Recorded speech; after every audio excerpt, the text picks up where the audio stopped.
Hello, hello, hello! Tayo magbe-bake ng isang buong chicken.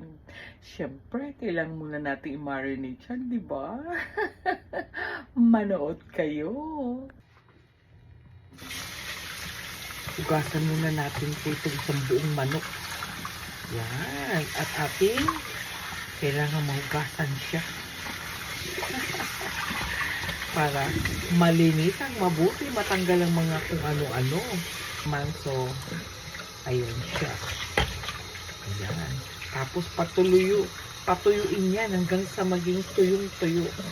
Kasi po pag minarinate, magsasabaw-sabaw ang pangit. Para manuot ang kanyang sauce sa kaloob-looban.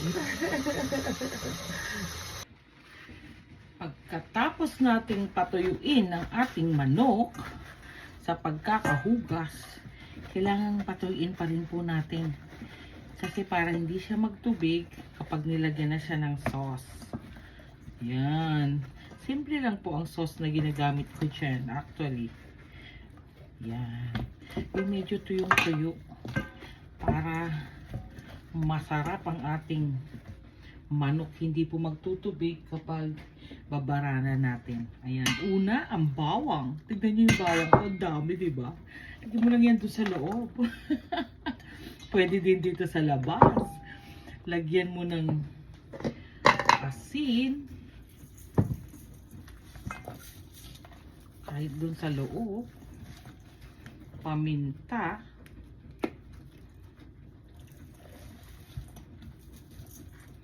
Ganyan. Yun. Sambuo yan. Lagyan mo rin ng piga ng lemon.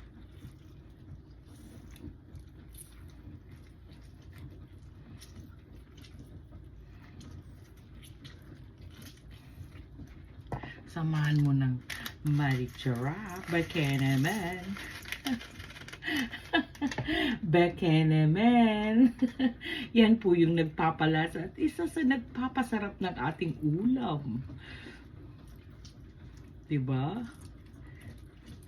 Yan, simple lang po na makikita mo lang sa iyong kusina. Dagdagan lang natin ng oyster sauce.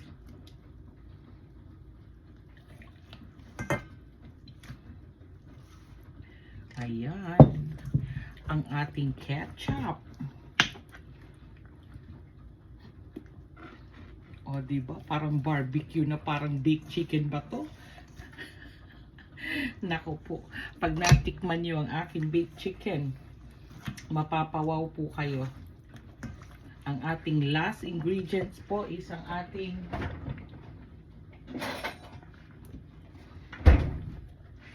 mayonnaise. Ang mayonnaise po inilalagay para po maging juicy pa ang inyong baked chicken. Yan, mekos-mekos na lang kung sabihin nga nila. Natutunan ko yung mayonnaise na yan po sa isang African na kasamahan ko. Kasi pag siya po ang nagbe-bake ng chicken, napaka-juicy. At saka yung alam nyo pong sobrang lambot, yun. Ang technique pala niya, mayonnaise. Nilalagyan daw po talaga ng mayonnaise para po manuot hanggang ilalim. Hindi na ako nag-gloves dyan. Kasi ako lang din naman po kakain yan. At saka yung aking makasamahan. Sanay na po sila. Kasi mas maaano mo po eh.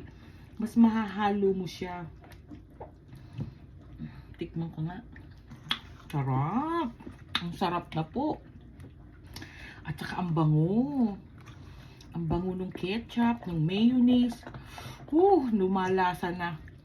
Ang isa pa pong technique dyan is tinitinidor. Ayan, tinidorin lang pag may time.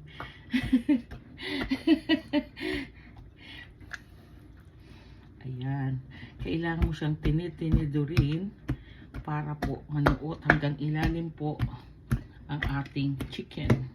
Ibababad mo po ito ng overnight. Tapos pwede na siyang i-bake ng mga 2 hours o 1 hour, pwede na. Ayan.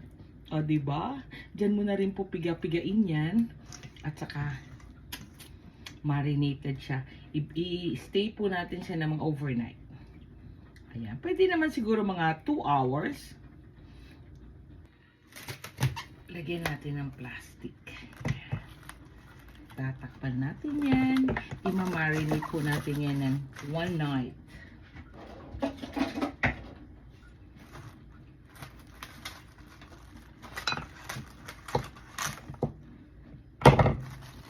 Ayan, marinate.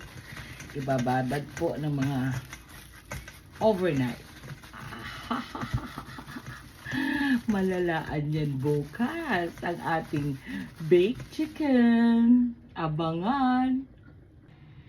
Ito na yung ating na-marinate na chicken na almost 1 day. Ayan, ready na siya for baking.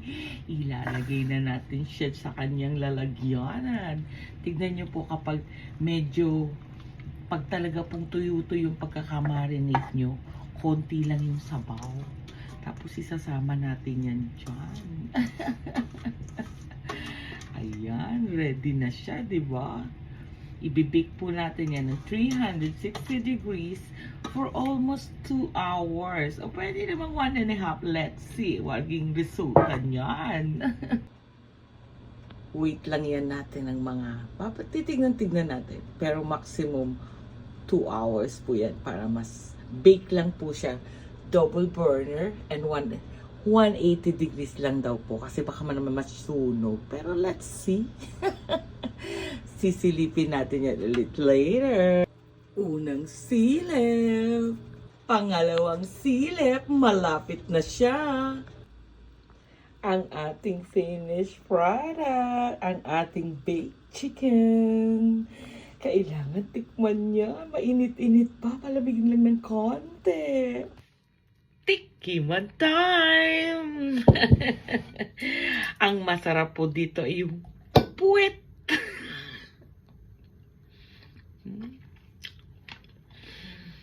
Perfect. Ay, syempre, gawa ko eh.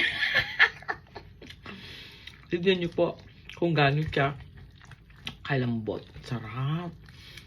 At saka ka-juicy po kasi po dun sa kanyang mayonnaise. Sarap. Payong-payo. Oh, natatanggal na sa buto.